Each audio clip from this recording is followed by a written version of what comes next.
जय हिंद साथियों। देखिए भाई, भारत के भूगोल मैराथन की आज ये आपकी दूसरी क्लास है। इससे पहले एक क्लास हो चुकी है। यदि आपने उसको नहीं देखा है तो सबसे पहले जाएं, वीडियो को नीचे डिस्क्रिप्शन में उसका लिंक है और उसे ज़रूर देखिए। तो चलिए भाई, कल तक हमने पढ़ा था, भूकंप तक पढ़ा था, यानी कि अर्थक्वेक। इसके बाद जो हम लोग बात करते हैं सॉइल यानी कि मृदा की बात करते हैं। ठीक है, तो चलिए बिना देरी की हम लोग वीडियो को स्टार्ट करते हैं और आज हमारा जो भारत का भूगोल वाला पोर्शन है थ्योरी, उसको हम लोग कंप्लीट कर लेंगे। ठीक है, इसके बाद आपका आएगा विश्व का भूगोल, दो पार्ट में थ्योरी होगा। उसके बाद हम लोग क्या करेंगे, प्रैक्टिस सेट करेंगे। चलिए, तो भाई मृदा की बात करते हैं हम लोग, ध्यान देना किसकी बात करते हैं, मृदा की बात करते हैं। चलिए, अगर हम लोग मृदा की बात करते हैं, किसकी बात करते हैं, मृदा की, तो इसके बारे में चर्चा कर लेते हैं। ध्यान देना, मृदा भूपृष्ठ पर मिलने वाली असंगठित पदार्थों की वह ऊपरी परत है जो मूल चट्टान एवं वनस्पति अंश के योग से बनती है। ठीक है, अपक्षय एवं अपरदन के कारक भूपृष्ठ की चट्टानों को तोड़कर उनकी चूर्ण बना देते हैं, जिनमें वनस्पतियों या जीव जंतु के सड़े गले अंश भी सम्मिलित होते हैं। यह ह्यूमरस, ठीक है, ह्यूमरस या ह्यूमस के नाम से भी जाना जाता है। ठीक है, इसके अलावा याद रखिएगा एक शब्द होता है भूपर्पटी या भूपटल होता है।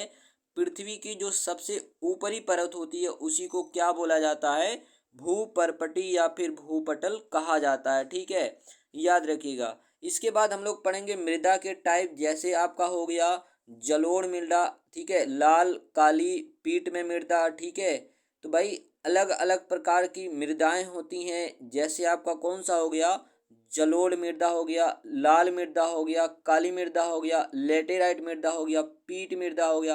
तो यानी कि जो मिट्टी होती है ये कई प्रकार की होती है। तो आइए हम लोग एक एक पे चर्चा करते हैं। ध्यान देना, मृदा के वर्गीकरण की अगर हम लोग बात करते हैं, ये कितने प्रकार का होता है। चलिए, जैसे ध्यान से देखना, मृदा के वर्गीकरण का सबसे महत्वपूर्ण आधार उसकी उपजाऊ शक्ति है। यानी कि उपजाऊ शक्ति के आधार पर कौन सी मृदा में फसल कितनी अच्छी होगी, इसी के आधार पर अगर वर्गीकरण किया जाए तो ये सबसे बेस्ट माना जाता है। ठीक है, इस आधार पर मृदा को अधिक उपजाऊ, सामान्य उपजाऊ और कम उपजाऊ तथा अनुपजाऊ आदि वर्ग में रखते हैं। ठीक है, इसके अलावा उत्पत्ति, रंग संयोजन, अवस्थिति के आधार पर भारत में मिट्टियों को निम्न प्रकारों में वर्गीकृत किया जाता है। चलिए देखते हैं कौन कौन सा प्रकार है। पहला आपका हो गया जलोढ़ मृदा, काली मृदा, लाल एवं पीली मृदा, लेटेराई मृदा, शुष्क मृदा, लवणी मृदा, पीट में मृदा और वन मृदा। तो कुल मिला जुला के कितना हो गया, 8 प्रकार का मृदा हो गया। ठीक है भाई, काली मृदा को ही रेगुर मृदा कहते हैं, जो कि कपास की खेती के लिए बहुत ही ज़्यादा इम्पोर्टेंट होता है। ठीक है, किसके लिए, कपास की खेती के लिए बहुत ज़्यादा इम्पोर्टेंट होता है। चलिए, अब यहाँ पे एक एक मृदा की हम लोग चर्चा करते हैं। तो भाई वीडियो में आगे बढ़ते हम लोग, ध्यान देना। सबसे पहला देखिएगा कौन सा है, जलोढ़ मृदा। भाई अगर जलोढ़ मृदा की बात करोगे तो इसे कांप मृदा भी कहा जाता है। ठीक है, जलोढ़ मृदा को क्या कहा जाता है, कांप मृदा कहा जाता है। यह निक्षेप मृदाएं हैं जो नदियों एवं सरिताओं द्वारा वाहित एवं निक्षेपित की गई हैं। यह उत्तरी मैदान एवं नदी घाटी के विस्तृत भागों में पाई जाती है और लगभग देश के कुल क्षेत्रफल का 40% भाग पे क्या पाया जाता है, जलोढ़ मृदा पाया जाता है। इसके अलावा याद रखिएगा इस मृदा में नाइट्रोजन, फास्फोरस एवं वनस्पति के अंश की कमी रहती है। इसके बावजूद भी ये क्या होता है, बेहद उपजाऊ होती है। ठीक है, तो जलोढ़ मृदा में अगर बात करें तो नाइट्रोजन हो गया, फास्फोरस हो गया, वनस्पति हो गया, इनके अंश की कमी पाई जाती है। इसके बावजूद भी ये क्या होते हैं, अत्यधिक उपजाऊ होते हैं, यानी कि इसमें ज़्यादा से ज़्यादा फसल होते हैं। अगर इसके विस्तार की बात करें तो भाई विशाल गंगा के मैदान के अतिरिक्त असम घाटी, गुजरात, पश्चिम तटीय मैदान आदि भागों में ये पाई जाती है। ठीक है, चलिए इसी में आगे बात करते हैं। ध्यान दीजिएगा, जलोढ़ मृदा के अंतर्गत 3 उपभाग या नदीय जलोढ़ मृदा, जिसका अधिकतम विस्तार उत्तरी मैदान में, तटीय जलोढ़ मृदा का निर्माण समुद्री लहरों के निक्षेप द्वारा किया जाता है एवं नदियां भी कई बार तटीय भागों में निक्षेपित करती हैं। भारत का पूर्वी एवं पश्चिमी तटीय मैदान डेल्टाई जलोढ़ मृदा के अंतर्गत भारत की अधिकांश नदियां जैसे ताप्ती हो गया और नर्मदा को छोड़कर डेल्टा बनाती हैं। ठीक है, यह डेल्टा निक्षेप चीका प्रधान होती है जो जल को देर तक संजो कर रखती है, यानी कि इसमें जल को अधिग्रहण करने की जो क्षमता होती है वो ज़्यादा होती है। तराई मृदा की बात करें तो उत्तर प्रदेश में भाबर के दक्षिण में लगभग 56,000 वर्ग किलोमीटर में फैला है। इस मृदा में नाइट्रोजन एवं जैविक पदार्थ तो मिल जाते हैं परंतु फास्फेट की कमी पाई जाती है। गंगा के ऊपरी एवं मध्यवर्ती मैदान में खादर और बांगर नाम की दो भिन्न मृदाएं विकसित हैं। तो भाई ध्यान देना, जो नवीन जलोढ़ होता है उसको बोलते हैं खादर, और जो पुरानी जलोढ़ मृदा है उसी को क्या बोलते हैं, बांगर बोलते हैं। ठीक है, तो ये दो टाइप इसका है। अगला जो हमारा मृदा आता है वो क्या है, काली मृदा। कौन सी है, काली मृदा।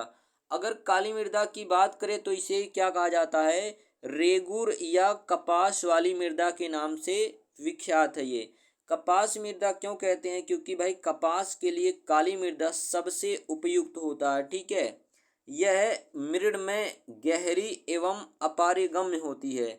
ठीक है, नमी के मंद अवशोषण एवं नमी के क्षय के कारण इसमें नमी लंबी अवधि तक बनी रहती है। ठीक है, यानी कि इसमें जो नमी होता है वो लंबे समय तक क्या होता है, बना रहता है। ठीक है, जिसके लिए ये कपास की खेती के लिए बहुत ज़्यादा उपयुक्त माना जाता है। ठीक है, चलिए आगे बात करते हैं हम लोग। ध्यान देना, चूना हो गया, लोहा हो गया, मैग्नीशिया हो गया एवं एल्यूमिना के तत्व काफ़ी मात्रा में इसमें पाए जाते हैं। यह दक्षिण भारत में 5 लाख वर्ग किलोमीटर में विस्तृत है। और इसके अगर निर्माण की बात करें तो ज्वालामुखी से निर्मित बेसाल्ट चट्टानों से इनका निर्माण हुआ है। भाई ज्वालामुखी से निर्मित बेसाल्ट चट्टानों से हुआ है, इसीलिए ये क्या होती हैं, काले होते हैं। ठीक है, क्योंकि भाई राख जो वहाँ से निकलते हैं और मैग्मा जो निकलता है, ठीक है, उन सब से निर्माण होता है, इसलिए क्या होते हैं, ये काले होते हैं।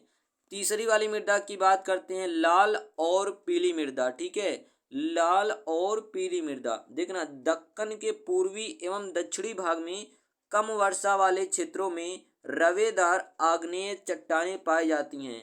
पश्चिमी घाट के गिरिपद क्षेत्र में लाल दोमटी मृदा उड़ीसा तथा छत्तीसगढ़ के कुछ भागों में मिलती है। इसका जो रंग होता है ये लाल रंग रवेदार एवं कायांतरित चट्टानों में लोहे के व्यापक विसरण के कारण होता है, यानी कि आयरन के कारण क्या होता है, लाल मृदा का रंग लाल होता है। इसमें नाइट्रोजन एवं फास्फोरस एवं ह्यूमेरस की क्या होती है, कमी होती है। तो पीली कहाँ गया, तो भाई जब यही लाल मृदा जो है पानी को सोखता है, ठीक है, पानी को सोखता है तो ये कैसा दिखने लगता है, पीला दिखने लगता है, इसीलिए इसे क्या कहते हैं, पीली मृदा भी कहते हैं। अगला जो आपका मृदा आता है वो कौन सा है, लेटेराइट मृदा। कौन सा है, लेटेराइट मृदा। अगर इसकी बात करोगे कि लेटेराइट मृदा क्या है तो ध्यान दीजिएगा, उच्च तापमान एवं भारी वर्षा के क्षेत्रों में ये विकसित होती है। ये मृदाएं कटिबंधीय वर्षा के कारण तीव्र निक्षालित हो जाती हैं तथा लोहे के ऑक्साइड एवं एल्युमिनियम के यौगिक से भरपूर मृदाएं शेष रह जाती हैं।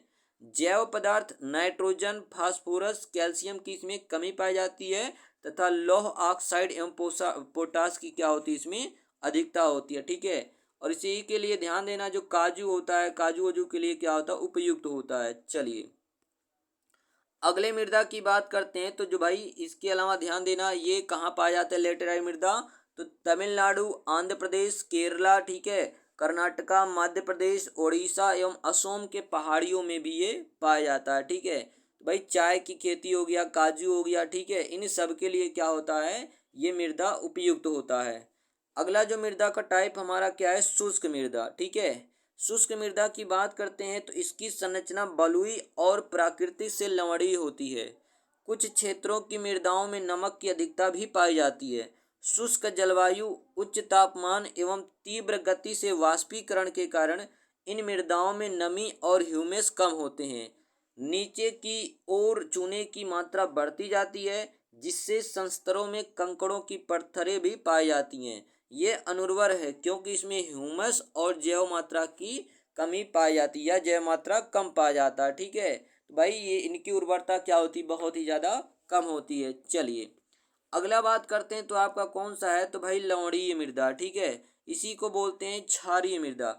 ऊसर मृदा के नाम से, ठीक है, ऊसर मृदा के नाम से भी इसे जाना जाता है। इसमें सोडियम, पोटेशियम और मैग्नीशियम का अनुपात क्या होता है, अधिक होता है। यह अनुर्वर होती, यानी कि इसमें पैदा कुछ भी नहीं होता। ठीक है, होती है लेकिन उतना ज़्यादा नहीं होता। ठीक है, शुष्क जलवायु एवं निकृष्ट अपवाह के कारण लवणों की मात्रा इसमें बढ़ जाती है। शुष्क, अर्ध शुष्क तथा जलाक्रांत क्षेत्रों में एवं नलकूपों में ये पाई जाती है। अनुपूपों में ये पाई जाती है। इसका संरचना जो होता है बलुई से लेकर दोमट तक होती है। शुष्क जलवायु दशाओं में अत्यधिक सिंचाई के कारण कोशिका क्रिया मृदा की ऊपरी परतों में लवणों की मात्रा को बढ़ा देता है। विशेषकर देखा जाए तो पंजाब और हरियाणा के क्षेत्र में ये पाया जाता है। और याद रखिएगा, जिप्सम से उपचारित करने की सलाह भी दिया जाता है। अगले वाले की बात करते हैं, तो अगला कौन सा हमारा, ध्यान देना, पीटमय मृदा। कौन सा है, पीटमय मृदा। तो भारी वर्षा एवं उच्च आर्द्रता से युक्त क्षेत्रों में जहां वनस्पति की वृद्धि अक्षीय होती है, वहां पे कौन सी मृदा पाई जाती है, तो पीटमय मृदा पाई जाती है। जैव पदार्थों की मात्रा 40 से 50% तक होती है। ये गाढ़े काले रंग के होते हैं। बिहार के उत्तरी भाग, उत्तराखंड के दक्षिणी भाग एवं पश्चिम बंगाल के तटवर्ती क्षेत्रों, उड़ीसा एवं तमिलनाडु में ये पाई जाती है। इसके अलावा वन मृदाएं क्या होती हैं, तो याद रखिएगा, पर्याप्त वर्षा वाले वनों में ही ये मिलती हैं। पर्वतीय पर्यावरण में निर्मित होती हैं। यह अम्लीय एवं कम ह्यूमस वाली होती हैं। निचली घाटियों में मिलने वाली मृदाएं, वन मृदाएं उर्वर होती हैं। ठीक है, यानी कि इनमें वन अच्छे से पैदा हो जाती हैं। तो आपने देख लिया जलोढ़ मृदा, लाल मृदा, काला मृदा, पीटमय मृदा, ठीक है, मरुस्थलीय मृदा हो गया, शुष्क मृदा हो गया, ठीक है, वन मृदा हो गया। कुल मिला जुला के आपका कितना हो गया, 8 प्रकार के आपने मृदा देख लिया। जिसमें से आप याद रखिएगा, कपास के लिए कौन सी मृदा जरूरी है, तो काली मृदा। ठीक है, इसको याद रखिएगा। चलिए मृदा की समस्या की अगर बात करते हैं कि भाई कौन कौन सी समस्याएं हैं जो मृदा में देखने को मिलती हैं। पहली बात, मृदा का अपरदन, यानी कि मृदा का कटाव। ठीक है, जैसे आप भाई खेतों में क्या होता है, अत्यधिक बारिश होने के कारण या कभी कभी क्या होता है, ऊपरी जो उपजाऊ परत होती है तो वो परत बह जाता है पानी के साथ या हवाओं के साथ, जिसके उसकी उर्वरता क्षमता क्या होती है, घट जाती है। इसको बोलते हैं मृदा अपरदन। जल जमाव होने के कारण, मरुस्थलीकरण होने के कारण अत्यधिक अम्लीयता, क्षारीयता या फिर लवणीयता हो जाए, बंजर भूमि की समस्या हो जाए, मानव द्वारा भूमि का अत्यधिक शोषण किया जाए। ये सारी चीजें क्या हैं, मृदा की समस्या है, जिससे क्या होता है, मृदा की उर्वरता धीरे धीरे कम हो जाती है या नष्ट हो जाती है। ठीक है, चलिए भाई मृदा, पहला जो आपका था मृदा अपरदन, क्या था, मृदा अपरदन था, यानी कि मिट्टी का कटाव। मृदा अपरदन के कारण क्या होते हैं, देखिए मृदा अपरदन के अगर कारण की बात करोगे तो तीव्र एवं मूसलाधार वर्षा, यानी कि अगर बहुत ज़्यादा तीव्र वर्षा होता है एवं क्या हो जाए, सॉरी, अगर तीव्र वर्षा, बहुत ज़्यादा तीव्र वर्षा होता है तो जो मिट्टी का मृदा का जो ऊपरी वाला परत होगा वो क्या हो जाता है, बह जाता है। क्योंकि भाई जो पृथ्वी की जो सबसे ऊपरी परत है उसे भूपर्पटी या भूपटल कहा जाता है, जो कि उपजाऊ मानी जाती है। अत्यधिक वर्षा, मूसलाधार वर्षा होने के कारण वह ऊपरी वाली परत बह जाती है, यानी कि उसकी उर्वरता वाली जो मिट्टी होती है वो बह जाती है, जिसके कारण हमें क्या देखने को मिलता है, मृदा अपरदन देखने को मिलता है। दूसरा है नवीनीकरण, ठीक है, निवर्तनीकरण है, यानी कि नए बर्तनों का निर्माण, अतिचारण हो गया, तीव्र वायु हो गया, संगठनात्मक में कमी हो गया या तीव्र भूमि ढाल हो गया। ठीक है, अगला देखने मृदा अपरदन के कुछ अन्य की बात करते हैं। जैसे मृदा अपरदन के कारण, यहाँ पे ध्यान देना, सॉरी यहाँ पे रहेगा मृदा अपरदन रोकने के उपाय। ठीक है, मृदा अपरदन रोकने, यानी कि मिट्टी के कटाव को आप कैसे रोक सकते हो, रोकने के उपाय, मृदा अपरदन रोकने के उपाय क्या क्या ऐसे उपाय हैं? देखिए, अतिचारण को नियंत्रित करना, ठीक है, बहुत ज़्यादा उपयोग हो रहा है उसको थोड़ा सा नियंत्रित करना। फसल चक्र कृषि पद्धति को अपनाना, ठीक है, फसल चक्र कृषि को अपनाना यानी कि धीरे धीरे क्या करना, फसलों का हेर फेर करना, यानी कि एक बार गेहूं तो एक बार धान, ठीक है, ऐसा नहीं कि एक ही फसल लगाते रहो। स्थानांतरित कृषि पर रोक लगाना, स्थानांतरित कृषि का यहाँ पे क्या करना, रोक लगाना, यानी कि आप यहाँ से एक बार इस खेत में एक बार उस खेत में ऐसा नहीं करना, ठीक है। पट्टीदार कृषि पद्धति अपनाना, ठीक है, भूमि को परती नहीं छोड़ना। वृक्षारोपण करना, क्योंकि भाई ज़्यादा से ज़्यादा अगर आप वृक्ष लगाओगे तो वृक्षों की जो जड़ होती हैं वो भूमि को जाके मिट्टी को जकड़ के पकड़े रहते हैं, जिससे मिट्टी का अपरदन नहीं होता, मिट्टी का कटाव नहीं होता है। संतुलित उर्वरता की मात्रा, ठीक है, यानी कि उसमें अच्छे खाद का प्रयोग करना, ठीक है। इसके अलावा उत्खात भूमि को समतल करना, यानी कि जो ऊबड़ खाबड़ भूमि उसको क्या कर दिया जाए, समतल कर दिया जाए। तो ये मृदा अपरदन को रोकने के कुछ उपाय हैं, ठीक है, क्या हैं, कुछ उपाय हैं। चलिए अब हम लोग आगे चर्चा करते हैं, वन की बात करते हैं। किसकी बात करते हैं, वन। प्राकृतिक वनस्पति उस समुदाय को कहते हैं जो लंबे समय तक बिना किसी बाहरी हस्तक्षेप के उगता है, ठीक है, और उसकी इसकी विभिन्न प्रजातियां वहां पाई जाती है जाने वाली मृदा एवं जलवायु परिस्थितियों में यथासंभव स्वयं को ढाल लेती हैं। ध्यान दीजिएगा, प्राकृतिक वनस्पति उस समुदाय को कहते हैं जो लंबे समय तक बिना किसी बाहरी हस्तक्षेप के उगता है और इसकी विभिन्न प्रजातियां वहां पाई जाने वाली मृदा एवं जलवायु परिस्थितियों में जैसा भी संभव हो स्वयं को वो ढाल लेती हैं, ठीक है। भारत में विभिन्न प्रकार की वनस्पतियां पाई जाती हैं। वनस्पति प्रकार तथा जलवायु परिस्थितियों के आधार पर भारतीय वनों को निम्न प्रकारों में बांटा गया है। जैसे देखना, पहला की अगर हम लोग बात करते हैं तो ये आपका क्या, उष्णकटिबंधीय सदाबहार एवं अर्ध सदाबहार वन, ठीक है। तो जो पहला वन आता है वो कौन सा है, उष्णकटिबंधीय या फिर सदाबहार, अर्ध सदाबहार वन। इसकी अगर बात करोगे तो पश्चिमी घाट के पश्चिम ढाल पर, उत्तर पूर्वी क्षेत्र की पहाड़ियों पर एवं अंडमान निकोबार द्वीप में ये पाए जाते हैं, ठीक है। तो भाई उष्णकटिबंधीय सदाबहार वन या अर्ध सदाबहार वन कहाँ पाए जाते हैं, तो पश्चिमी घाट के पश्चिमी ढाल पर एवं उत्तरी पूर्वी क्षेत्र की पहाड़ियों पर एवं अंडमान निकोबार द्वीप समूह में पाए जाते हैं। अगर बात करते हैं औसतन तापमान तो 22 डिग्री सेल्सियस एवं वार्षिक वर्षा यहाँ पे कितना होता है, 200 सेंटीमीटर से अधिक रहती है। रोजवुड, महोगनी, एबनी यहाँ पे पाए जाने वाले प्रमुख वृक्ष होते हैं। तो भाई याद रखिएगा, रोजवुड, महोगनी एवं इबनी किस प्रकार के वृक्ष हैं, तो उष्णकटिबंधीय सदाबहारी वृक्ष हैं, ठीक है। अर्ध सदाबहार वन इन्हीं क्षेत्रों के कम वर्षा वाले भागों में पाए जाते हैं। ये सदाबहार और आर्द्र पर्णपाती वनों के मिश्रित रूप हैं। इनमें साइडर, होलक एवं कैल मिलते हैं। तो याद रखिएगा, उष्णकटिबंधीय सदाबहार जो क्षेत्र होते हैं वनों के, उसी के जहाँ पे कुछ पार्ट में कम वर्षा होता है वहीं पर ही आपके अर्ध सदाबहार वन भी पाए जाते हैं, ठीक है।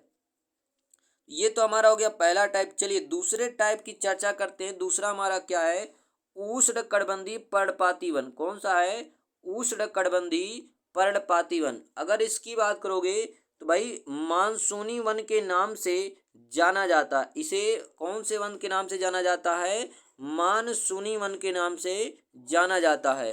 वैसे क्षेत्र जहां वार्षिक वर्षा 100 सेंटीमीटर से 200 सेंटीमीटर होती है वहां पे क्या पाया जाता है, उष्णकटिबंधीय पर्णपाती वन पाया जाता है।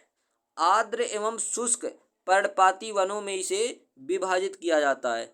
उत्तर पूर्वी राज्यों, हिमालय के गिरिपद, पश्चिमी घाट के पूर्वी ढाल एवं उड़ीसा आदि में आर्द्र पर्णपाती वन पाए जाते हैं। इसके अलावा देखना यहाँ पे कौन कौन से पौधे पाए जाते हैं उष्णकटिबंधीय पर्णपाती वन में, तो भाई सागवान हो गया, साल हो गया, शीशम, महुआ, आंवला, सेमल, कुसुम, चंदन प्रजातियों के वृक्ष इन्हीं वनों में मिलते हैं।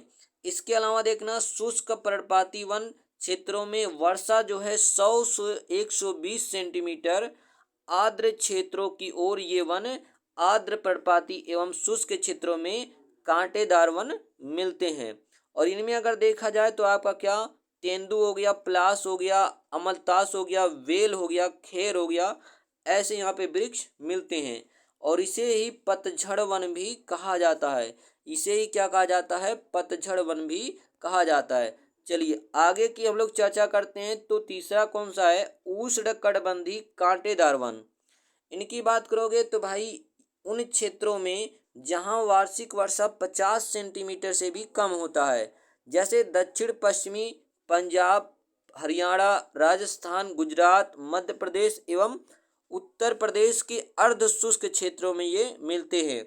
अगर इनकी बात किया जाए इनमें क्या होता है तो बबूल, खेर, खजूर, खैर, नीम, खिचड़ी, ठीक है, और कौन सा हो गया? पलास। इस प्रकार के वन कहाँ पाए जाते हैं? तो उष्णकटिबंधीय कांटेदार वनों में पाए जाते हैं। अगले वाले की बात करते हैं। तो अगला वाला आपको कौन सा है? पर्वतीय वन। कौन सा है? पर्वतीय वन। इसकी एक बात करोगे तो इसे दो भाग हैं। पहला उत्तरी पर्वतीय वन, दूसरा हमारा है दक्षिणी पर्वतीय वन।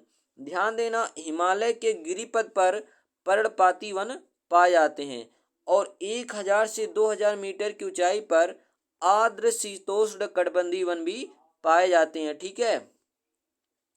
पूर्वी भारत की उच्चतर पहाड़ी श्रृंखलाओं, पश्चिमी बंगाल, ठीक है, एवं उत्तराखंड के पहाड़ी इलाकों में चौड़े पत्तों वाले ओक एवं चेस्टनट जैसे सदाबहार वन पाए जाते हैं। इसके अलावा 2200 से 3000 मीटर की ऊंचाई पर शीतोष्ण कटिबंधीय घास भी यहाँ पे उगती है। शीतोष्ण कटिबंधीय वन को सोलास भी कहा जाता है। ध्यान देना, क्या कहा जाता है? सोलास भी कहा जाता है। हिमालय में उत्तरी ढालों की तुलना में दक्षिणी ढालों में अधिक वन पाए जाते हैं। अधिक ऊंचाई पर मांस एवं लाइकेन जैसी वनस्पतियां पाई जाती हैं। ठीक है, लाइकेन का स्ट्रक्चर ऐसा कुछ होता है और यहाँ पे थोड़ा थोड़ा कटीले होते हैं। ठीक है, तो क्या होता है? मांस एवं लाइकेन जैसी वनस्पतियां पाई जाती हैं। अगला आपका क्या है? वेलांचली व अनूपवन। विभिन्न प्रकार के आर्द्र एवं अनूपवन पाए जाते हैं। इसके 70% भाग पर कृषि की जाती है। भारत में लगभग जो है 39 लाख हेक्टेयर भूमि क्या है? आर्द्र है। क्या है? आर्द्र है। चलिए अगला देखना, हम लोग बात कर लेते हैं आर्द्र भूमि की।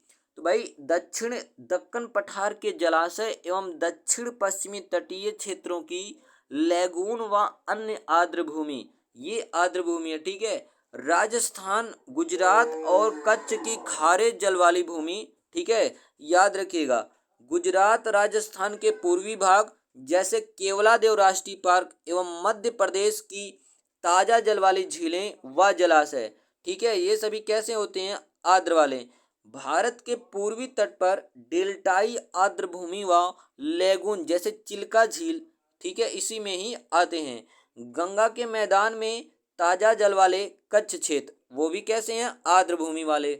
ब्रह्मपुत्र घाटी में बाढ़ के मैदान एवं उत्तरी पूर्वी भारत और हिमालय गिरिपथ के कच्छ व अनूप क्षेत्र में ये भी क्या पाए जाते हैं? यहाँ पे आर्द्र भूमि।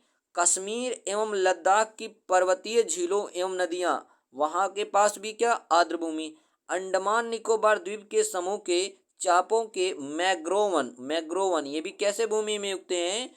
आर्द्र भूमि में।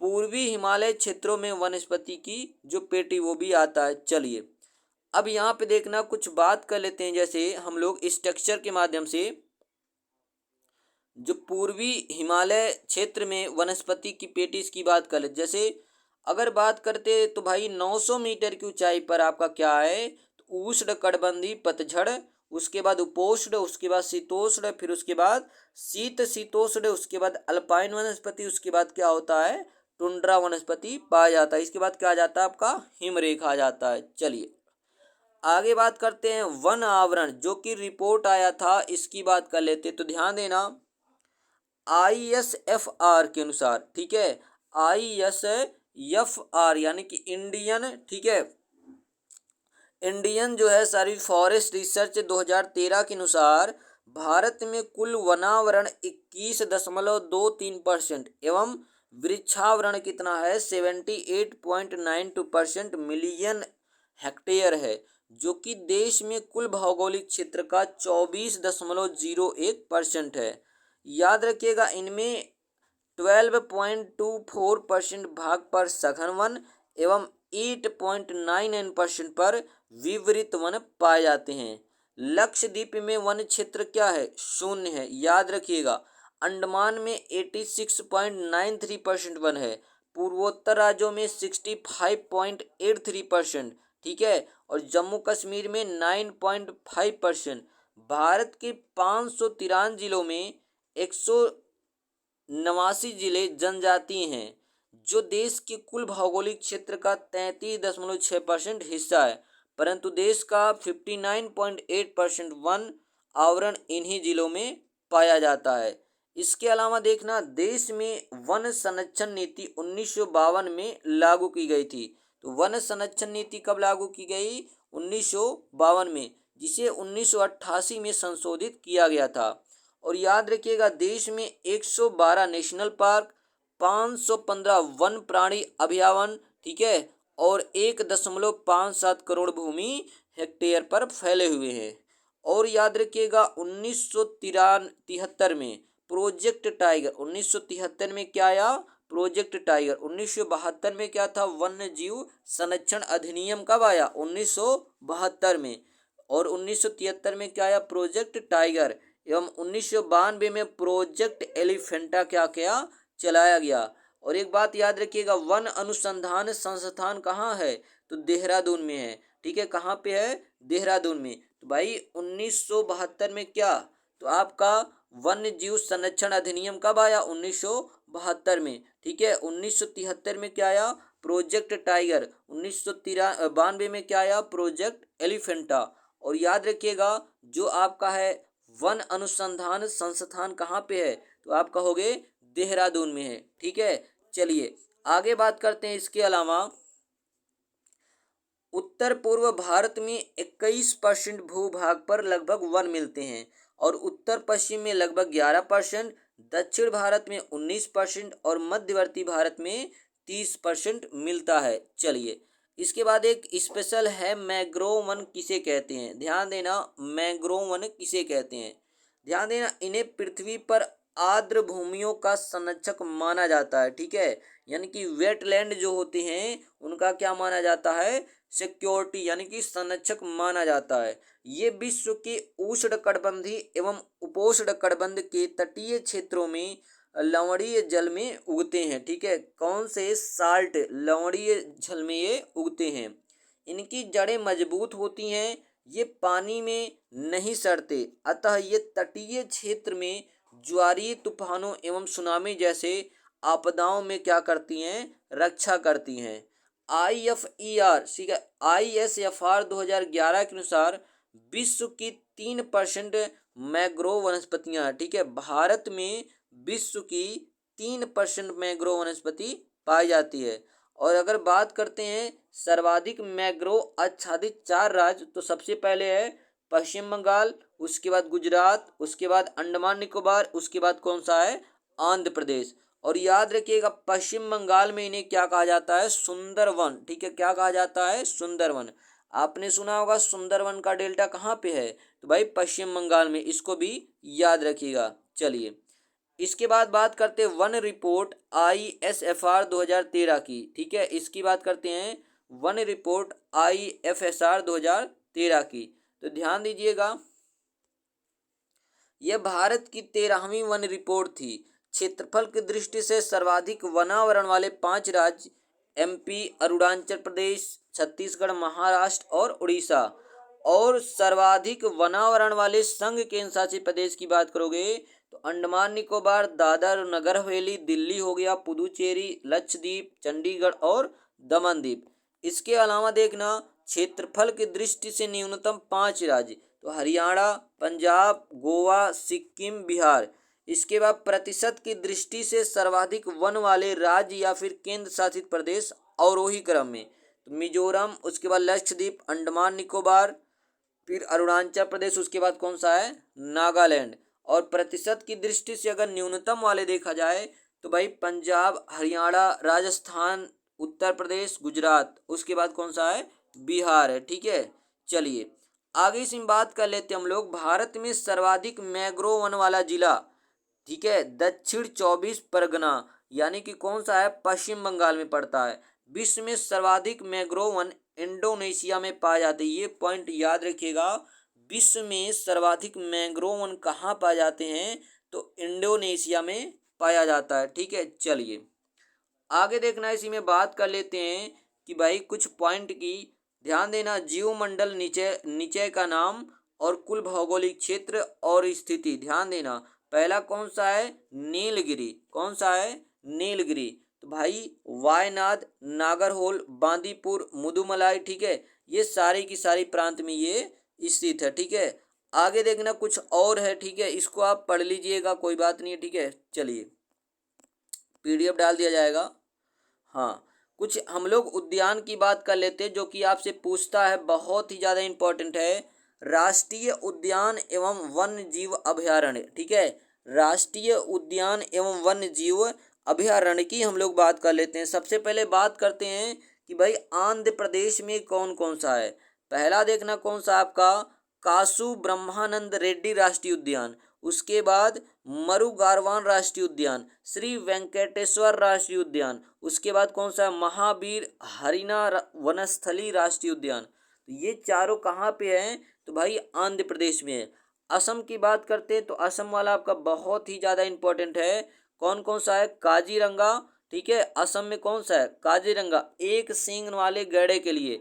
मानस राष्ट्रीय उद्यान, ओरांग राष्ट्रीय उद्यान, नामोरी राष्ट्रीय उद्यान और डिब्रू सैखोवा राष्ट्रीय उद्यान, ये कहाँ पे आपका पड़ेगा, तो असम में पड़ेगा। ठीक है, अगले राज्य की बात करते हैं तो अरुणाचल प्रदेश। तो भाई अरुणाचल प्रदेश में याद रखिएगा, नामदफा राष्ट्रीय उद्यान और मौलिक राष्ट्रीय उद्यान कहाँ पे है, तो भाई ये अरुणाचल प्रदेश में है। ठीक है, कहाँ पे है, तो आप कहोगे अरुणाचल प्रदेश में। चलिए आगे हम लोग बात कर लेते हैं, अगला जो है अंडमान निकोबार का, किसकी बात कर लेते हैं, अंडमान निकोबार द्वीप समूह की। चलिए तो भाई अगर अंडमान निकोबार द्वीप समूह की बात करोगे तो यहाँ पे आपका कौन कौन सा है, तो ध्यान देना। पहला आपका हो गया, ध्यान देना, अंडमान निकोबार में सैडल पीक राष्ट्रीय उद्यान। और भाई अंडमान निकोबार की सबसे ऊंची जो चोटी है वो कौन सी है, सैडल पीक ही है। इसके अलावा रानी झांसी राष्ट्रीय उद्यान, नॉर्थ बटन द्वीप राष्ट्रीय उद्यान, महात्मा गांधी राष्ट्रीय उद्यान और पेंच राष्ट्रीय उद्यान, इसके अलावा सतपुड़ा राष्ट्रीय उद्यान और एक हमारा कौन सा है, वन विहार राष्ट्रीय उद्यान। यानी कि ये जो आपका इतना है ये कहाँ पे है, तो भाई अंडमान निकोबार द्वीप समूह के राष्ट्रीय उद्यान है। फिर हम लोग महाराष्ट्र में बात कर लेते कौन कौन से हैं, तो आपका हो जाएगा चंदौली राष्ट्रीय उद्यान, गुगामल राष्ट्रीय उद्यान, नौगांव राष्ट्रीय उद्यान, पेंच राष्ट्रीय उद्यान, संजय गांधी राष्ट्रीय उद्यान और आपका हो गया तदोबा राष्ट्रीय उद्यान। तो ये कहाँ के हैं आपके, तो याद रखिएगा महाराष्ट्र के राष्ट्रीय उद्यान है। चलिए अगला बात कर लेते हैं मणिपुर के कौन कौन से हैं, तो याद रखिएगा कहाँ के, देखते हैं मणिपुर के। तो पहला आपका देखना कौन सा है, सिरोही राष्ट्रीय उद्यान, दूसरा है कैबुल राष्ट्रीय उद्यान। ठीक है, चलिए मिजोरम की बात कर लेते हैं तो मुरलेन राष्ट्रीय उद्यान, फांगपई राष्ट्रीय उद्यान। ठीक है, मुंगलेन हो गया और कौन सा हो गया, फांगपई। मेघालय की बात करते हैं तो नाकरेक राष्ट्रीय उद्यान, इसके बाद बाल पकरम राष्ट्रीय उद्यान, कहाँ का है, तो मेघालय। इसके बाद हम लोग बात कर लेते हैं नागालैंड, तो नागालैंड में एक याद रखिएगा इंटकी राष्ट्रीय उद्यान। उड़ीसा की बात करते हैं तो सिमलीपाल राष्ट्रीय उद्यान और भितरकनिका राष्ट्रीय उद्यान।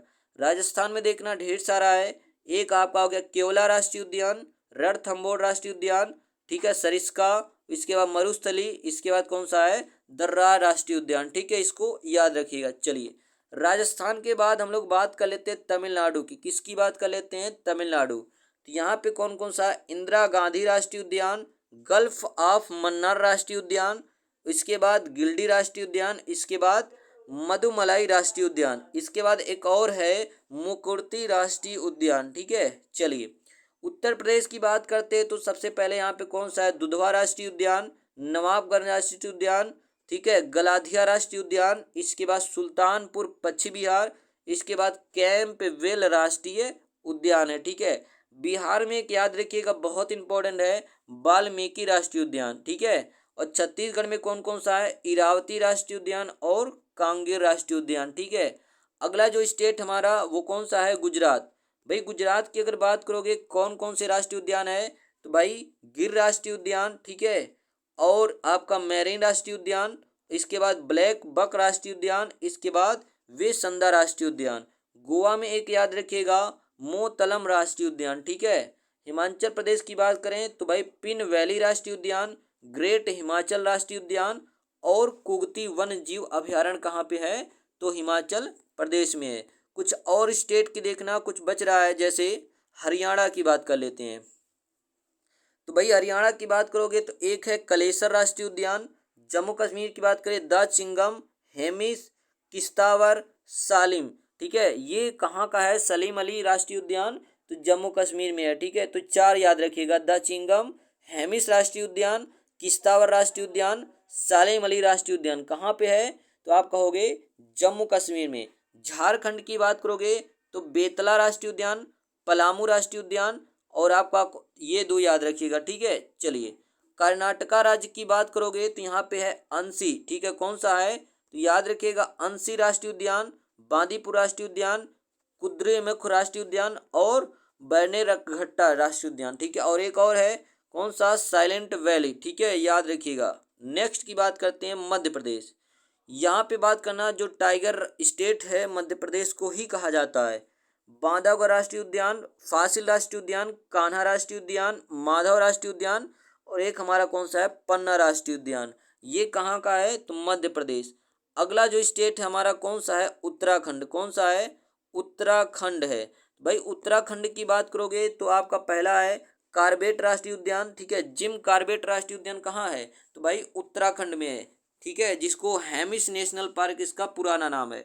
इसके बाद गंगोत्री राष्ट्रीय उद्यान, गोविंद राष्ट्रीय उद्यान, नंदा देवी राष्ट्रीय उद्यान, इसके बाद राजा जी राष्ट्रीय उद्यान और उत्तराखंड को ही फूलों की घाटी कहा जाता है, यानी कि फूलों वाली घाटी राष्ट्रीय उद्यान, ठीक है। चलिए पश्चिम बंगाल की बात करते हैं तो गोरुमारा राष्ट्रीय उद्यान, नेओरा वैली राष्ट्रीय उद्यान और सिंगालीला राष्ट्रीय उद्यान, इसके बाद सुंदर वन राष्ट्रीय उद्यान और एक हमारा कौन सा, बक्सा राष्ट्रीय उद्यान, ठीक है। कौन सा, बक्सा। तो ये कुछ प्रमुख राष्ट्रीय उद्यान है, इसको याद रखिएगा। चलिए इसके बाद हम लोग बात कर लेते हैं कि भाई भूजल संसाधन की बात कर लेते हैं कि कौन कौन से भूजल संसाधन है। ध्यान देना, वर्षा के अभाव में कृत्रिम रूप से खेतों तक जल पहुंचाने की क्रिया को सिंचाई कहते हैं, ठीक है। यानी कि जब भाई वर्षा की कमी होती है, बारिश नहीं होती है, तो हम लोग ट्यूबवेल के माध्यम से क्या करते हैं, खेतों में पानी पहुंचाते हैं। इसको क्या बोलते हैं, सिंचाई कहते हैं।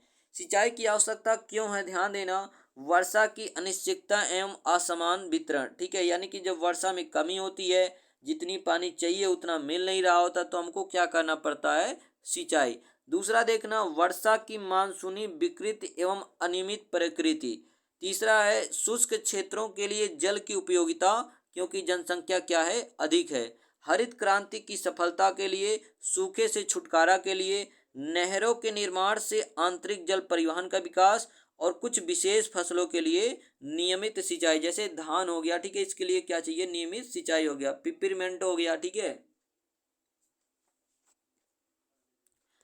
आगे बात करते हैं सिंचाई के क्या क्या साधन है। तो भारत में अगर बात करें तो भाई सबसे ज़्यादा तो क्या होता है, नलकूप हो गया, फिर नहर हो गया, ठीक है, तो ट्यूबवेल हो गया। तो कुएं से सबसे पहला कौन सा है, कुआं। कुएं से सिंचाई के लाभ क्या क्या है, तो ध्यान देना, सस्ता एवं सुविधाजनक जल स्रोत है। छोटे किसानों के लिए क्या है, लाभप्रद है। कृषकों के प्रत्यक्ष अधिकार क्षेत्र में ये होता है, ठीक है। चलिए इसके अलावा देखना, अगर बात करें तो और क्या क्या है, तो कुएं के पानी में कई रासायनिक एवं तत्व होते हैं जो कृषि के लिए क्या होते हैं, लाभकारी होते हैं। वर्षा जल का संचय भी करता है, जिससे भौम जल स्तर में भी क्या होती है, वृद्धि होती है। जल जमाव जिसमें अम्लीयता, क्षारीयता एवं लवणीयता की समस्या नहीं होती है, इसको भी याद रखिएगा।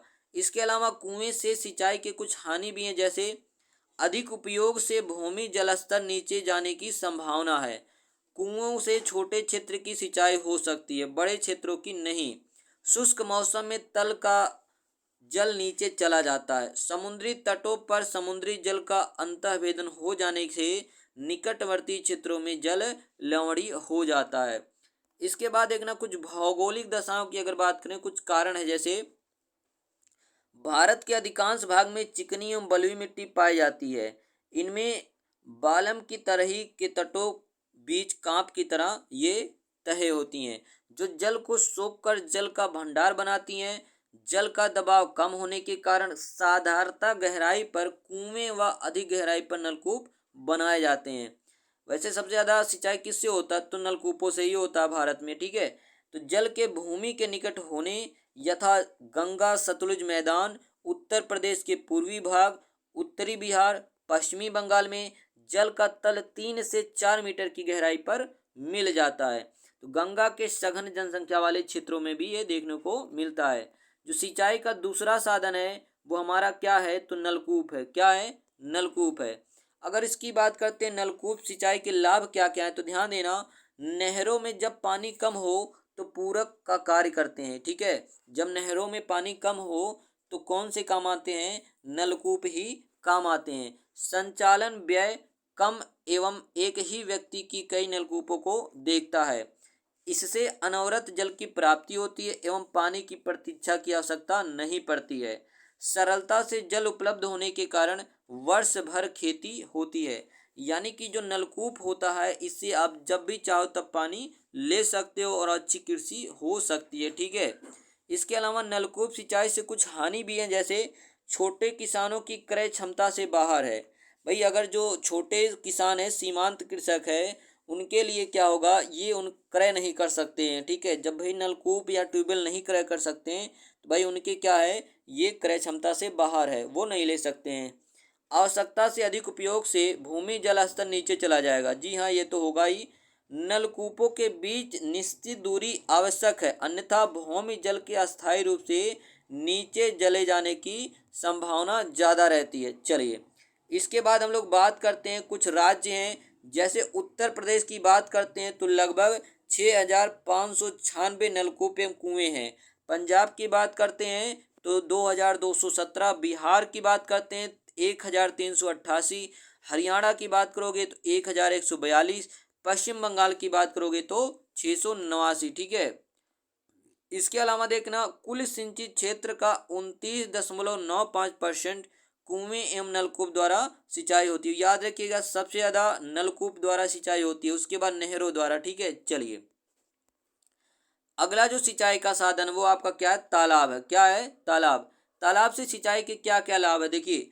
पथरीले क्षेत्रों में जहां गड्ढा बनाकर वर्षा का जल संचरण करके कृषि को लाभ मिलता है, ठीक है। मत्स्य पालन भी संभव है।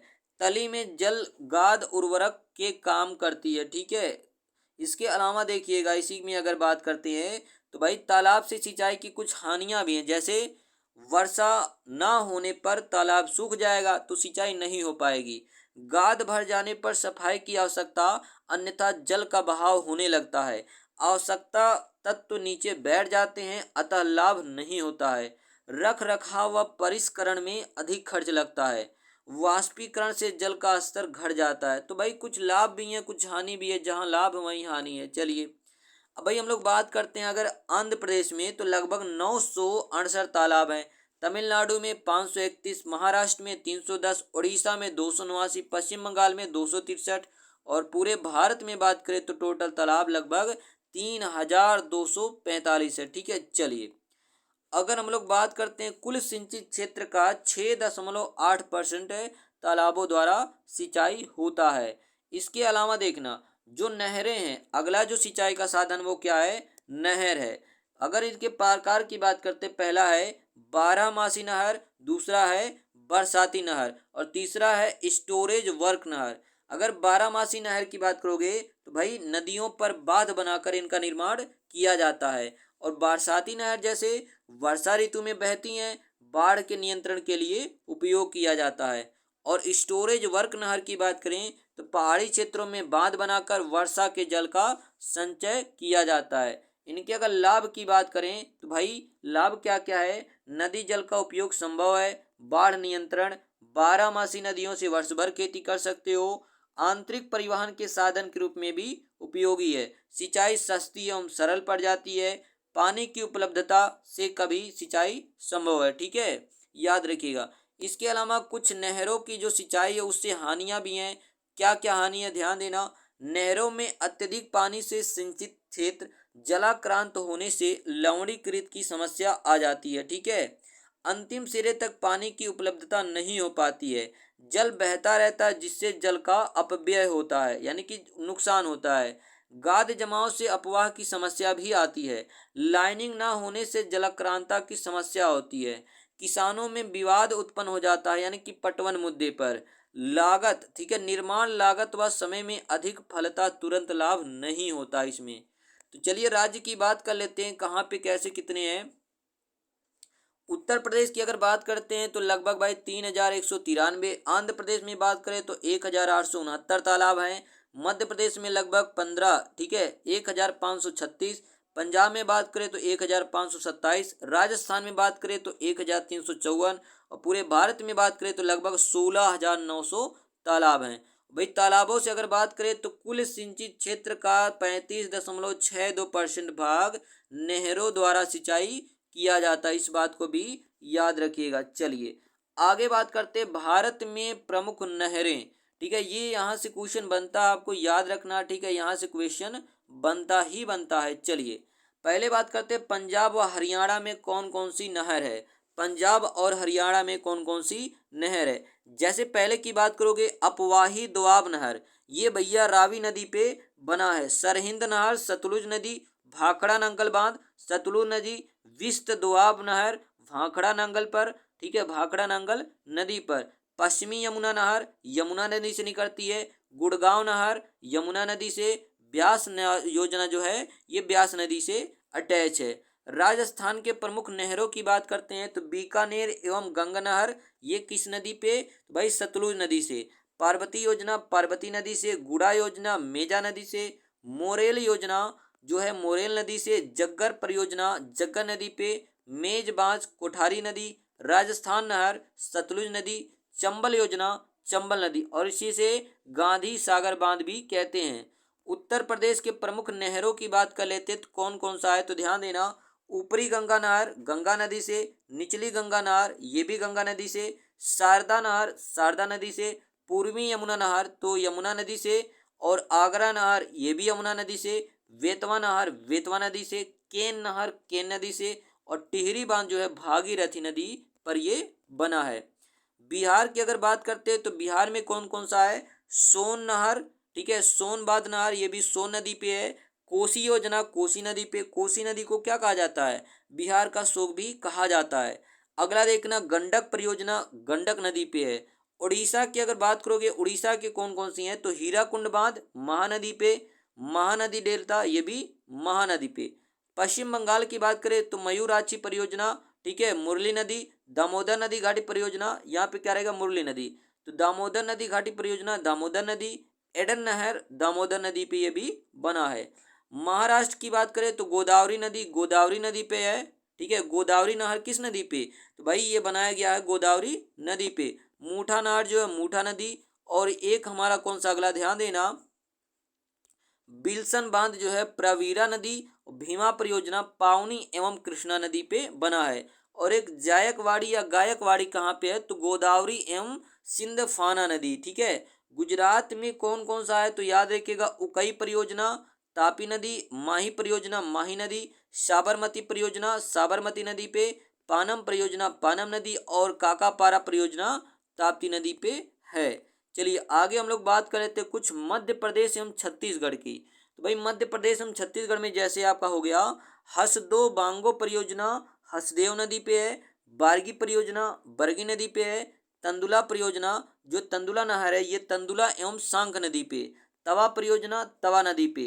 कर्नाटक की अगर बात करते हैं तो पहला जो आपका है घाट प्रभाव परियोजना, ठीक है, घाट प्रभाव परियोजना ये इसी नदी पे। मालप्रभा परियोजना मालप्रभा नदी पे। और तुंगभद्रा नहर कहाँ पे है, तो तुंगभद्रा नदी पे ये बनाया गया। केरल की बात कर लेते हो भाई, केरल में कौन कौन सा है तो मामलपुझा वैलार, ठीक है, मंगलम परिम्बकुलम, ठीक है, और तमिलनाडु में कावेरी डेल्टा, मैटूर बांध, पेरियार, ठीक है, याद रखिएगा। आंध्र प्रदेश की बात करते हैं तो भाई गोदावरी, कृष्णा डेल्टा नहर, रामपद सागर, तुंगभद्रा नहर, ठीक है, कृष्णा पिन्नार परियोजना, नागार्जुन सागर और तेलुगु गंगा प्रोजेक्ट है। ये कहाँ के हैं? आंध्र प्रदेश के। चलिए अगले हम लोग बात करते हैं कि भाई ड्रिप सिंचाई क्या होता है, सिंचाई के कितने प्रकार होते हैं। देखना, ड्रिप सिंचाई बेसिकली वहाँ यूज किया जाता है जहाँ पे पानी की बहुत कमी होती है, मृदा शुष्क होती है। भाई क्या होता है कि पाइप के माध्यम से अ, पौधों के जड़ों में बूंद बूंद करके पानी टपकाना, ठीक है, या पानी देना ही क्या कहलाता है? ड्रिप सिंचाई या ड्रिप इरिगेशन, ठीक है। और लगभग इजराइल को माना जाता है इसका जन्मदाता, ठीक है, ड्रिप सिंचाई। हालांकि फिलीपींस में भी आया, ठीक है, इजराइल इसका जन्मदाता माना जाता है ड्रिप सिंचाई। ड्रिप सिंचाई में क्या होता है? पौधों की जड़ों में बूंद बूंद करके पानी पाइप के द्वारा गिराया जाता है। जैसे देखना, कतार वाली फसलों के लिए उपयोगी है। कतार यानी कि जो फसलें एक लाइन में बोई जाती हैं, जल की 50 से 70% बचत होती है। फसलों की उत्पादकता में 10 से 70% की क्या होती है? वृद्धि होती है। अगर बात करें 10वीं जो पंचवर्षीय योजना है, इसमें 1.5 मिलियन हेक्टेयर भूमि पर ड्रिप सिंचाई की योजना थी। अगला जो है क्या है? स्प्रिंकलर सिंचाई। ये क्या होता है? इसमें जल की 30 से 35% क्या होती है? बचत होती है। सघन फसलों और मोटे अनाज, मूंगफली, दालों, गेहूं में ये प्रयोग किया जाता है। 10वीं योजना में 0.5 मिलियन हेक्टेयर पर सिंचाई स्प्रिंकलर सिंचाई से ही हुई थी। अगला जो आपका क्या है? द्विभित्तीय सिंचाई। मुख्य चैम्बर में पानी डालकर जल का वितरण धीरे धीरे निकासी द्वारा लेसर बीम से पानी का नियंत्रण किया जाता है। सघन फसलों गन्ना, रुई, सब्जियों में ये प्रयुक्त किया जाता है, ठीक है, याद रखिए। चलिए तो भाई इसको पढ़ लीजिएगा, कोई बात नहीं। चलिए आगे हम लोग बात करते हैं, ध्यान देना। हाँ, यहाँ पे देखो सिंचाई के कई प्रकार दिए गए हैं। हाँ, अब हम लोग बात करते हैं इंपॉर्टेंट टॉपिक, खनिज संसाधन की बात करते हैं। किसकी? खनिज संसाधन। क्योंकि भाई देखना, लौह अयस्क पहला क्या आपका? लौह अयस्क।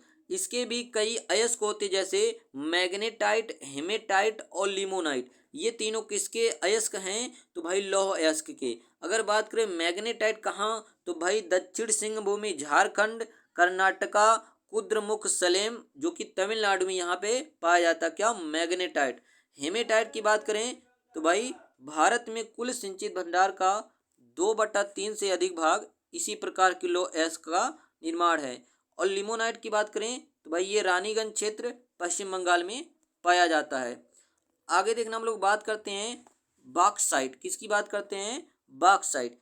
2005 तक कुल संसाधन 3290 मिलियन टन था। बॉक्साइट एल्युमिनियम का ही अयस्क है। इसकी उत्पत्ति लैटेराइट चट्टानों से हुई है। उड़ीसा, आंध्र प्रदेश, गुजरात, छत्तीसगढ़ इसके प्रमुख उत्पादक क्षेत्र हैं। अगला जो आपका क्या है अयस्क? क्रोमाइट। वर्ष 2005 में क्रोमाइट का कुल भंडारण 213 मिलियन टन था। और सर्वाधिक भंडारण कहाँ है? तो भाई उड़ीसा में देखने को मिलता है।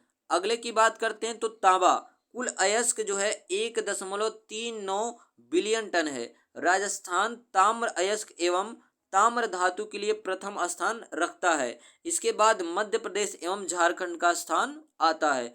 अगला जो आपका सोना या फिर स्वर्ण है।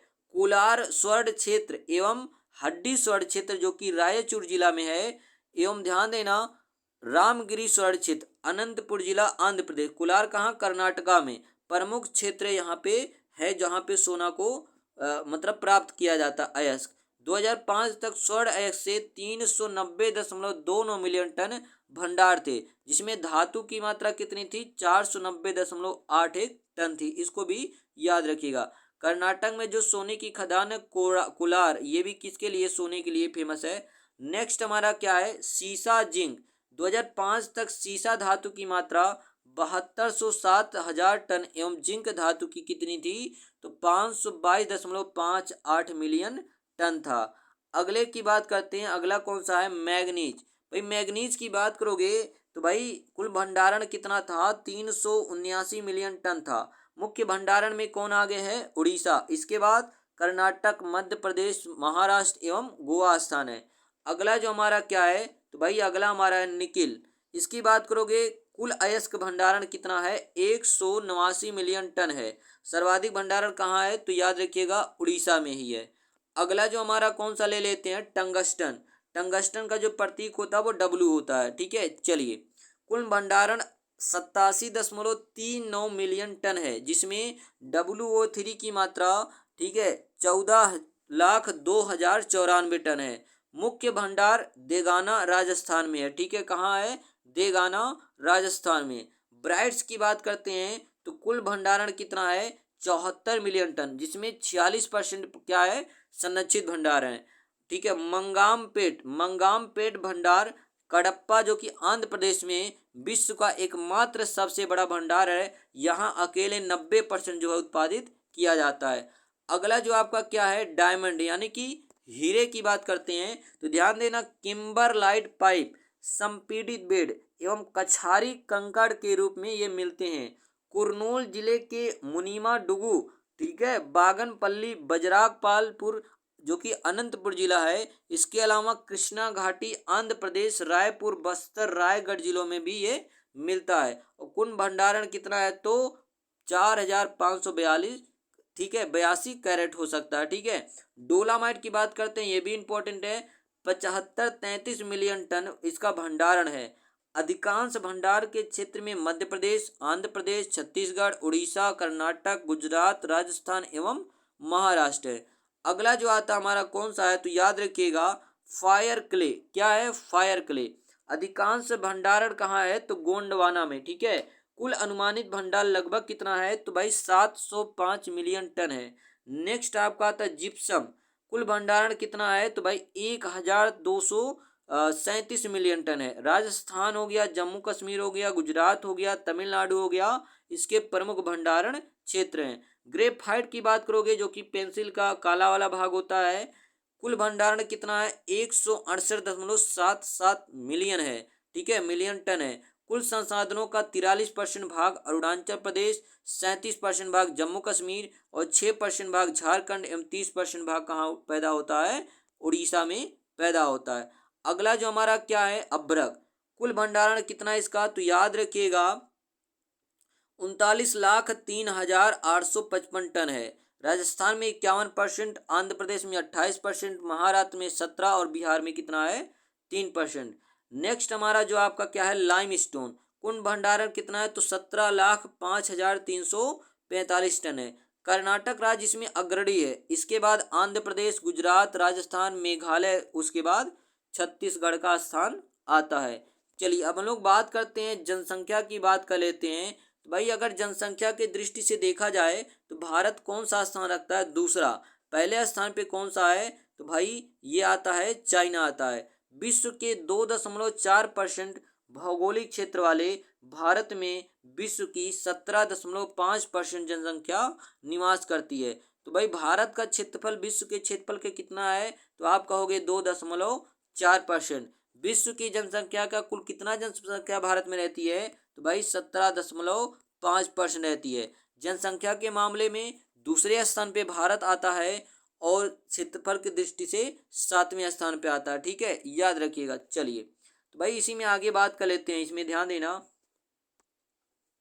2001 से 2011 में औसत वार्षिक जनसंख्या वृद्धि 1.64% रही है, जो पिछले दशक में 1.97% थी। यदि उत्तर प्रदेश की जनसंख्या को भारत से पृथक किया जाए तो यह चीन, भारत, ठीक है, संयुक्त राज्य अमेरिका, इंडोनेशिया और ब्राजील के बाद विश्व का 6वां जनसंख्या वाला दूसरा राष्ट्र होगा, ठीक है। चलिए आगे देखना, भारत की जनसंख्या 2011 अंतिम आंकड़े थोड़ा सा बात कर लेते हैं, ठीक है, जनगणना जो हुआ था। तो अगर बात करते कुल जनसंख्या था कितना, लगभग 121 करोड़, ठीक है। पुरुष में लगभग याद रखिएगा 52 करोड़ और फिर महिला में लगभग 58 करोड़, ठीक है। जनसंख्या वृद्धि दर लगभग 17%, पुरुष में 17%, महिला में 18%। ये याद रखिएगा लिंगानुपात, ठीक है, क्या, लिंगानुपात। अगर बात करते हैं लिंगानुपात कितना था, तो 943 था, यानी कि प्रति 1000 पुरुषों पर महिलाओं की संख्या, उसी को बोलते हैं लिंगानुपात। तो 2011 की जनगणना के अनुसार लिंगानुपात कितना था, 943, और 0 से 6 वर्ष की आयु के लिंगानुपात 919 था। साक्षरता कितना था, तो 73%। ठीक है। अगर बात करते पुरुष साक्षरता कितना था, तो 80%। महिला साक्षरता कितना था, तो लगभग 64%।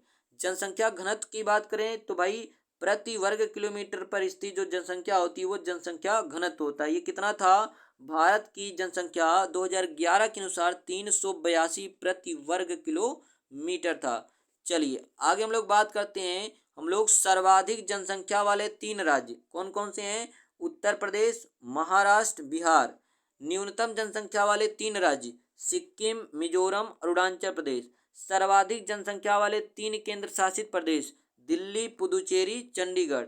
सर्वाधिक लिंगानुपात वाले 3 राज्य कौन कौन सा है, केरल 1084 है, तमिलनाडु 996, उसके बाद आंध्र प्रदेश। न्यूनतम लिंगानुपात वाले 3 राज्य कौन कौन से, हरियाणा, जम्मू कश्मीर, उसके बाद सिक्किम है। सर्वाधिक साक्षरता वाले 3 राज्य देखना, सबसे ज्यादा पढ़े लिखे कहाँ, केरल, उसके बाद मिजोरम, उसके बाद त्रिपुरा।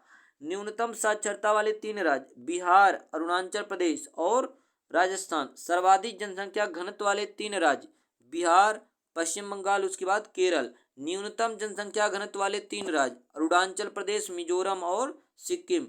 सर्वाधिक जनसंख्या घनत्व वाले 3 केंद्र शासित प्रदेश दिल्ली हो गया, चंडीगढ़ हो गया, उसके बाद कौन सा है, पुदुचेरी है। इसके बाद देखना न्यूनतम जनसंख्या घनत्व वाले 3 केंद्र शासित प्रदेश कौन कौन से हैं, भाई अंडमान निकोबार द्वीप समूह, दादर एवं नौगर हवेली, इसके बाद कौन सा है, लक्षद्वीप।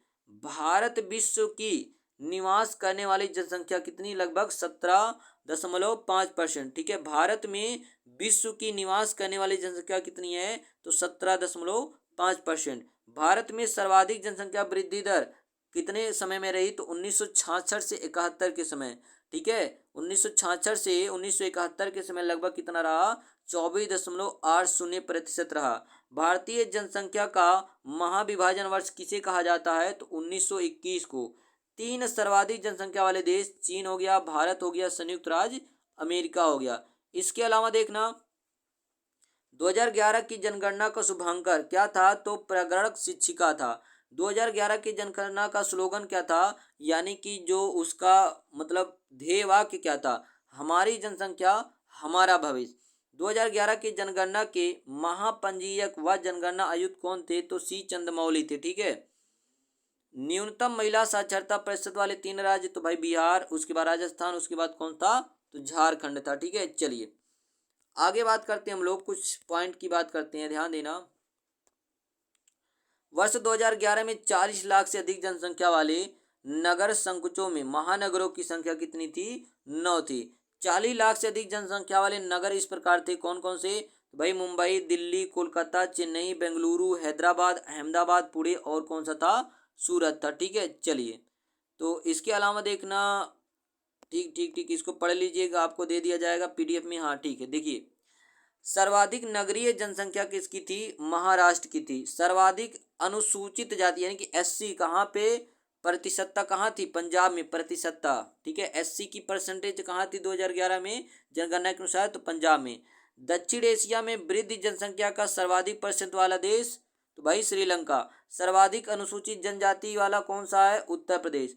हरियाणा एवं पंजाब में कोई अनुसूचित जनजाति नहीं निवास करती। वर्तमान में विश्व का सर्वाधिक नगरीकृत देश कौन सा है, सिंगापुर है। ठीक है। विश्व का सर्वाधिक नगरीकृत देश कौन सा है, सिंगापुर।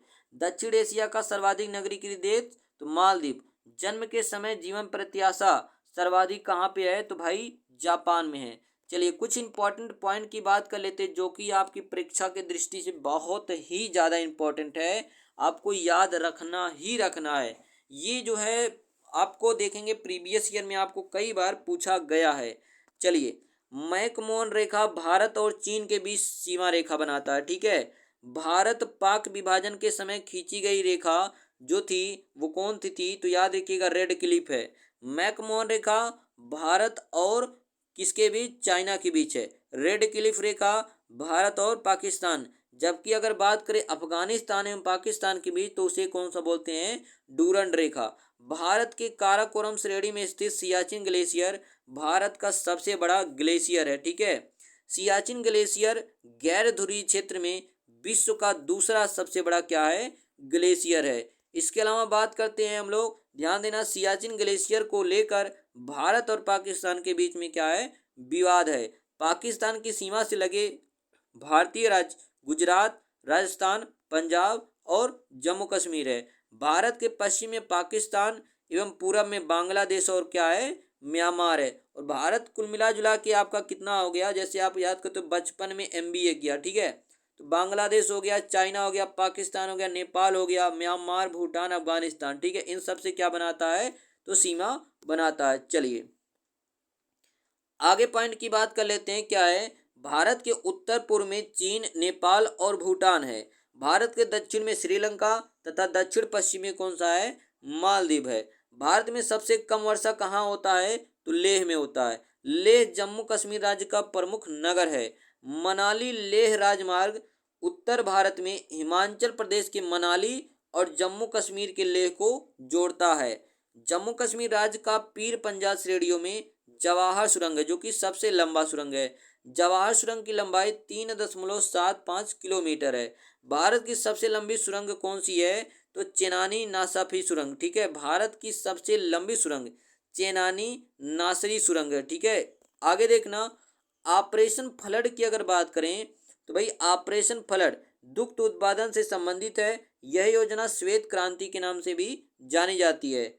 ऑपरेशन फ्लड योजना 1969-70 में लाई गई थी। इसे 3 चरणों में 1970, 71, ठीक है, 70 से 81, उसके बाद 81 से 85, फिर 85 से 94 के मध्य चलाई गई थी। भारत उत्तरी गोलार्ध में स्थित क्षेत्रफल की दृष्टि से विश्व का 7वां सबसे बड़ा देश है। क्षेत्रफल में विश्व का सबसे बड़ा देश कौन सा है, तो रूस है। जनसंख्या के हिसाब से विश्व में दूसरा स्थान रखता है कौन, अपना भारत। जनसंख्या के हिसाब से चीन जो है सबसे बड़ा देश है। आगे देखिएगा, अगर हम लोग बात करते हैं तो अहमदाबाद गुजरात प्रदेश का सबसे बड़ा शहर है। यह नगर साबरमती नदी के किनारे बसा है। ध्यान देना, अहमदाबाद को भारत का मैनचेस्टर कहा जाता है, ठीक है। अहमदाबाद को क्या कहा जाता है, भारत का मैनचेस्टर। और उत्तर भारत का अगर पूछा जाए तो कानपुर, ठीक है, उत्तर प्रदेश का, ठीक है। चलिए, इसे पूर्व का बोस्टन भी कहा जाता है। चिल्का झील उड़ीसा राज्य में पुरी के दक्षिण में स्थित है। यह खारे पानी की सबसे बड़ी झील है। चिल्का झील झींगा मछली पालन के लिए भी प्रसिद्ध है। भारत का सर्वोच्च पर्वत शिखर केटू गाडविन आस्टीन है, जो काराकोरम श्रेणी का भाग है। यह विश्व की दूसरी सबसे ऊंची चोटी है। पहली कौन सी है, तो माउंट एवरेस्ट, ठीक है, 8,848 मीटर। हिमालय पर्वत श्रेणी भारत की उत्तर दिशा में स्थित है। भारत में सबसे कम आबादी वाला राज्य कौन सा है, सिक्किम है। इसकी जनसंख्या 2011 की जनगणना के अनुसार कितना था, तो आपका था 61,577 था, ठीक है। आगे देखना, भारत में सर्वाधिक आबादी वाला राज्य कौन सा है, उत्तर प्रदेश। क्षेत्रफल की दृष्टि से भारत का सबसे बड़ा राज्य कौन सा है, राजस्थान। और सबसे छोटा राज्य कौन सा है, गोवा। सबसे लंबी तटीय रेखा वाला कौन सा है, तो गुजरात राज्य है। मध्य प्रदेश का नेपानगर देश में अखबारी कागज के लिए प्रसिद्ध है। नेपानगर में देश का कागज बनने का पहला कारखाना है, जो 1995 स्थापित किया गया था। आगे देखना, मत्स्य पालन का व्यापार पीसी कल्चर कहलाता है, ठीक है। मत्स्य पालन का व्यापार क्या कहलाता है, पीसी कल्चर।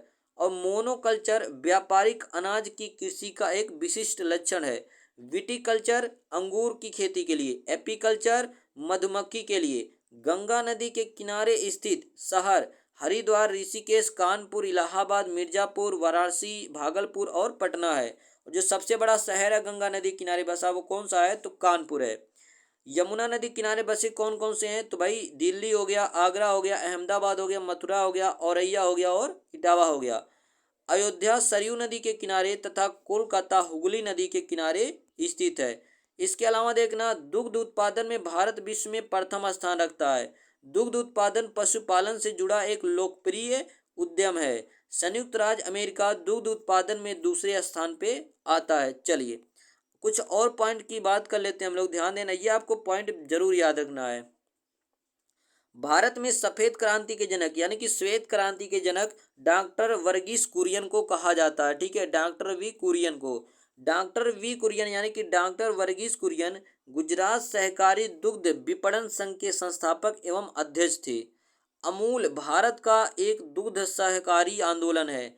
अमूल गुजरात सहकारी दुग्ध विपणन एवं संघ लिमिटेड नाम की सहकारी संस्था के प्रबंध में चलता है। यह गुजरात के आनंद जिले में स्थित है। रणथंभौर चीता स्थल राजस्थान में है। अलीपुर वन्य जीव उद्यान कहाँ पे है? तो कोलकाता पश्चिम बंगाल में। दुधवा राष्ट्रीय उद्यान कहाँ पे है? तो उत्तर प्रदेश में। सुल्तानपुर पक्षी अभयारण्य कहाँ पड़ेगा? तो भाई हरियाणा में पड़ेगा।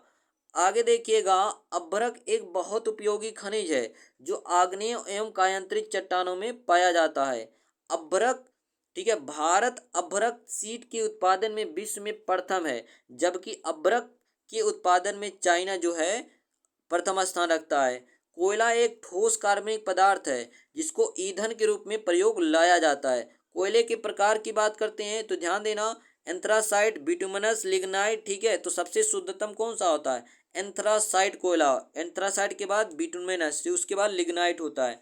तो सबसे शुद्धतम जो होता है कौन सा होता है? एंथ्रासाइट कोयला, जिसमें कार्बन की मात्रा जितने ज़्यादा होगा और धुआं कम होगा वो उतने ज़्यादा शुद्ध कोयला होता है। तो एंथ्रासाइट, उसके बाद बिटुमिनस, उसके बाद लिग्नाइट कोयला सबसे शुद्ध होता है, ठीक है। तो सबसे शुद्ध एंथ्रासाइट, फिर बिटुमिनस, उसके बाद लिग्नाइट होता है। चलिए आगे देखिएगा, भारत में छत्तीसगढ़, झारखंड दो अग्रगण्य कोयला उत्पादक राज्य है। जैसे झारखंड का झरिया, ठीक है, झरिया हो गया, बोकारो हो गया, गिरिडीह हो गया। तुंगभद्रा तथा भीमा कृष्णा नदी की सहायक नदियां हैं। सतलुज, ब्यास, रावी, चिनाब और झेलम सिंध नदी की सहायक नदी हैं। यमुना, रामगंगा, घाघरा, गंडक, कोसी आदि गंगा नदी की सहायक नदियां हैं। बांग्लादेश की सीमा को स्पर्श करने वाले भारत के राज्य कौन कौन से हैं? तो असम हो गया, मेघालय हो गया, मिजोरम हो गया, पश्चिम बंगाल हो गया और त्रिपुरा हो गया। म्यांमार की सीमा को स्पर्श करने वाले भारत के राज्य अरुणाचल प्रदेश, नागालैंड, मणिपुर और मिजोरम है। आगे देखना, चीन की सीमा को स्पर्श करता कौन कौन सा राज्य है? तो भाई जम्मू कश्मीर, हिमाचल प्रदेश, उत्तराखंड, सिक्किम और अरुणाचल प्रदेश है। पाकिस्तान की सीमा को कौन कौन से भारत के राज्य स्पर्श करते हैं? तो भाई गुजरात, राजस्थान, पंजाब और जम्मू कश्मीर। भारत के साथ सबसे लंबी सीमा बनाता है बांग्लादेश और सबसे कम सीमा बनाता है अफगानिस्तान। भारत की स्थलीय सीमा को स्पर्श करने वाले देश पाकिस्तान, चाइना, नेपाल, भूटान, बांग्लादेश एवं म्यांमार है। आगे हम लोग बात करते हैं भाई, नेपाल की सीमा को स्पर्श करने वाले राज्य कौन कौन से भारत के? उत्तराखंड, उत्तर प्रदेश, बिहार, पश्चिम बंगाल एवं सिक्किम है। उत्तर प्रदेश के महाराजगंज, सिद्धार्थनगर, बलरामपुर, श्रावस्ती, बहराइच, लखीमपुर खीरी और पीलीभीत जिलों की सीमा नेपाल से टच होती है। विश्व में सर्वाधिक वर्षा वाला स्थान कहाँ होता है? मानसीमराम, मेघालय में होता है। भारत का न्यूनतम वर्षा कहाँ होता है? लेह, जम्मू कश्मीर में। उत्तराखंड राज्य के शिवालिक रेंज में यमुनोत्री ग्लेशियर से निकलकर गंगा की सबसे बड़ी सहायक नदी यमुना इलाहाबाद में गंगा से मिलती है। अगला देखना, कोसी नदी नेपाल से निकलकर बिहार के कुर्सेला में गंगा से मिल जाती है। सोन नदी मध्य प्रदेश के अमरकंटक से निकलकर पटना के समीप गंगा से मिल जाती है। और प्रायद्वीपीय भारत की सबसे लंबी नदी कौन सी है? तो गोदावरी नदी है। वृद्ध गंगा के नाम से किसे जाना जाता है?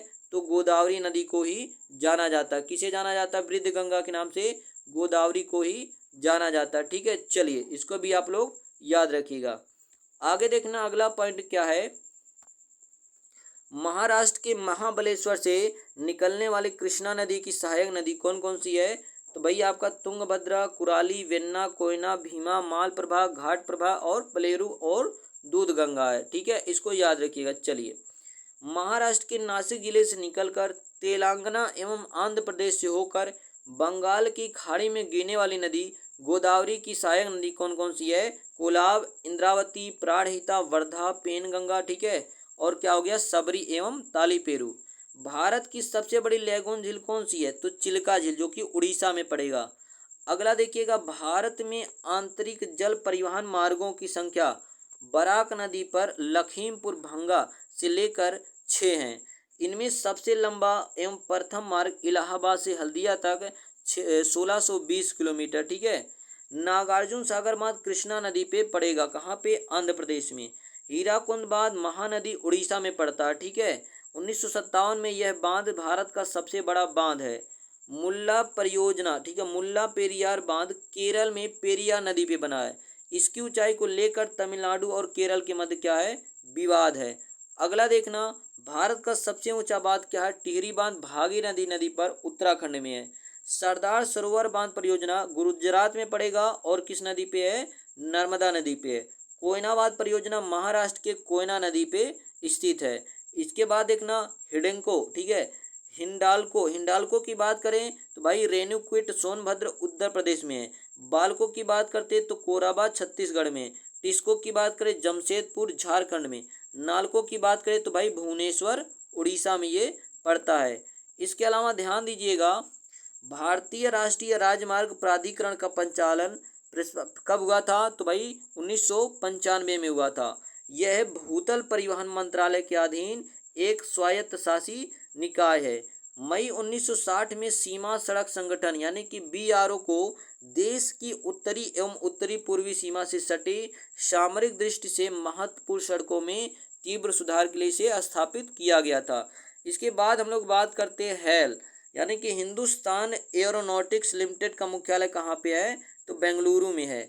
हासन जो कि कर्नाटक में है, उपग्रहों के नियंत्रण से संबंधित मास्टर कंट्रोल सुविधा यहाँ पे उपलब्ध है। भारत की एंटिक्स निगम लिमिटेड दुनिया भर में ग्राहकों के लिए अंतर्राष्ट्रीय अंतरिक्ष उत्पादों और सेवाओं को उपलब्ध कराने में लगी हुई है। सेबी क्या है? Security exchange board of India एवं भारतीय बैंक ऑफ इंडिया का मुख्यालय दोनों का कहाँ है? तो मुंबई में है। केंद्रीय सांख्यिकी संगठन यानी कि सीएसओ का मुख्यालय कहाँ है? जो है नई दिल्ली, जिससे राष्ट्रीय आय का आकलन किया जाता है। आगे देखना, चौधरी चरण सिंह हवाई अड्डा कहाँ पे है? तो अमौसा लखनऊ में। लाल बहादुर शास्त्री हवाई अड्डा कहाँ है? तो बाबतपुर वाराणसी में है। चकेरी हवाई अड्डा कानपुर में। हिंडन हवाई अड्डा गाजियाबाद में। ताज अंतर्राष्ट्रीय हवाई अड्डा ग्रेटर नोएडा में। भारत में प्रथम रेल बम्बई से थाड़े के बीच 16 अप्रैल 1853 में 34 किलोमीटर चली थी। पूर्वोत्तर राज्यों में रेल सेवा प्रदाता rail zone north east frontier railway को माना जाता है। भारत में गन्ने का सर्वाधिक उत्पादक राज्य कौन सा है? भाई उत्तर प्रदेश। कौन है? तो उत्तर प्रदेश, इसको भी याद रखिएगा। तो यहाँ पे जो आपका मोस्ट इम्पोर्टेंट जितने भी बनते थे भारत का भूगोल से जितने भी इम्पोर्टेंट पॉइंट बनते थे आपको कंप्लीट कराया गया according to the PET syllabus, ठीक है। यानी कि पीईटी के सिलेबस के अनुसार जितने भी पॉइंट बनते थे, जो जो आपका टॉपिक था, आपको अच्छे से कंप्लीट कराया गया है। तो भाई वीडियो पसंद आए तो वीडियो को लाइक करना, चैनल को सब्सक्राइब एवं शेयर करना ना भूलें। इसके बाद जो आपकी मैराथन होगी वो होगा आपका विश्व का इतिहास। 2 मैराथन में उसको भी हम लोग कंप्लीट करेंगे। फिर उसके बाद हम लोग क्या करेंगे, वेरी इंपॉर्टेंट क्वेश्चन की मात्र 2 वीडियो आएगी, जिसमें आपका एक वीडियो में भारत का इतिहास का क्वेश्चन रहेगा और एक वीडियो में क्या रहेगा, विश्व के इतिहास का क्वेश्चन रहेगा। उसके बाद हमारा 6 वीडियो में पूरा कंप्लीट हो जाएगा, ठीक है। तो तब तक के लिए धन्यवाद, टाटा बाय बाय।